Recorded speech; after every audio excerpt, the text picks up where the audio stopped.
Governor Sindh Kamran Tessori کہتے ہیں کہ سحر و افطار میں گیس کا بحران بدقسمتی ہے۔ گورنر ہاؤس میں بھی سلنڈر استعمال کر رہا ہوں۔ ایم ڈی سوئی صدر سے رابطے کی کوشش کی لیکن ان کے پاس اس مسئلے کے لیے وقت نہیں۔ گورنر ہاؤس میں انہوں نے ہمارے نمائندے محمد رافع حسین سے گھریلو مسائل کے شکار بچوں کی کفالت، عوام کے مسائل اور مفاہمتی سیاست کے موضوعات پر خصوصی بات چیت کی ہے۔ محمد رافع حسین سے مزید جانتے ہیں۔ نارتھ نظام آباد سے 2 بچے جن کا نام ایان اور انابیہ تھے وہ لاپتہ ہو گئے تھے اور پھر وہ اچانک ہی اپنے گھر پہنچے۔ گورنر سندھ نے اپنی جانب سے ان دونوں بچوں کی کفالت کرنے کا بیڑا اٹھایا ہے۔ ان کی جو فیلنگز ہیں یہ اپنے آپ کو اکیلا محسوس کر رہے تھے۔ میں نے آج ان تمام بچوں کو یہ آفر کی ہے کہ وہ اگر پریشان ہیں اور خوش نہیں ہیں اپنے رشتہ داروں کے گھر تو وہ گورنر ہاؤس آ جائیں۔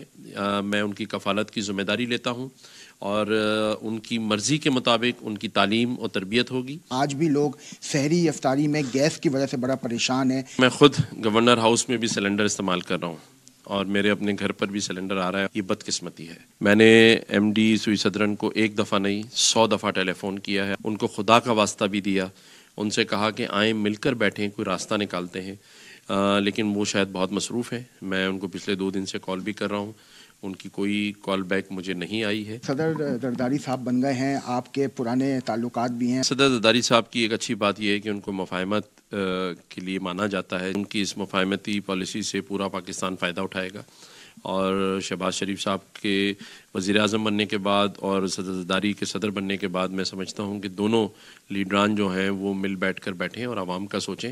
میری مزار قائد پہ زرداری صاحب سے ملاقات بھی ہوئی۔ انہوں نے مجھے خوشی ہے کہ انہوں نے مجھ سے پوچھا کہ گورنر ہاؤس پہ جو آپ نے گھنٹی لگائی ہے وہ چل رہی ہے، تو میں سمجھتا ہوں کہ اگر صدر زرداری صاحب کے علم میں بھی اس گھنٹی کا ہے تو واقعی ہم نے پھر کوئی اچھا کام کیا ہے۔ اسی طرح کی بیل سارے پاکستان میں لگی ہونی چاہیے تاکہ حکمرانوں کے کانوں تک اس کی آواز پہنچ سکے۔ نا امیدی کچھ نہیں ہے، جتنے دن بھی ہے، جتنے گھنٹے بھی ہیں، امید کے ساتھ ہیں۔ نہ یہ گھنٹی ہٹنے دیں گے، نہ ان IT کلاسز کو بند ہونے دیں گے۔